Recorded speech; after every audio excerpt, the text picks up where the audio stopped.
अस्सलाम वालेकुम गाइस, कैसे हो आप सब। उम्मीद करती हूँ सब खैरियत से होंगे। मेरा नाम अलीना है और आप देख रहे हैं मेरा यूट्यूब चैनल। आज मैं आपको दिखाऊंगी अपनी डेली रूटीन। सबसे पहले सुबह सुबह सफाई करना पड़ती है, वरना सारा दिन काम ही नहीं होता। सुबह सबके लिए नाश्ता भी मुझे ही बनाना होता है, क्योंकि सब मेरे हाथ का नाश्ता बहुत शौक से खाते हैं।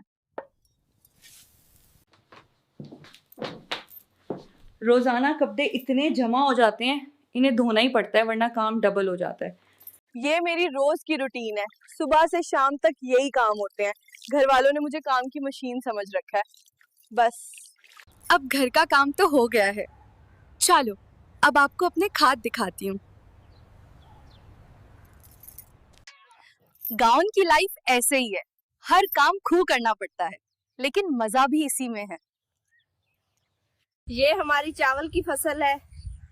इसको रोज पानी लगाना पड़ता है, फिर चावल पककर तैयार होता है। पैसा ही पैसा होगा। गाइस, ये हमारी जमीन है। देखो हमारा ट्यूबवेल चल रहा है। चलो आज मैं ट्यूबवेल में नहाती हूँ। गाइस, बड़ा ठंडा पानी है, आ जाओ आप भी नहा लो।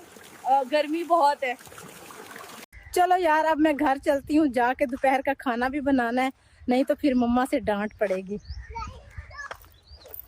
दोस्तों, हम दोपहर को तंदूर की रोटी ही खाते हैं और बनानी भी मुझे ही पड़ती है। गाइस, ये थी मेरी आज की रूटीन। चैनल को सब्सक्राइब कर लो यार, कुछ नहीं होता। ओके दोस्तों, अब मैं चलती हूँ, फिर मिलते हैं नेक्स्ट व्लॉग में। Bye bye.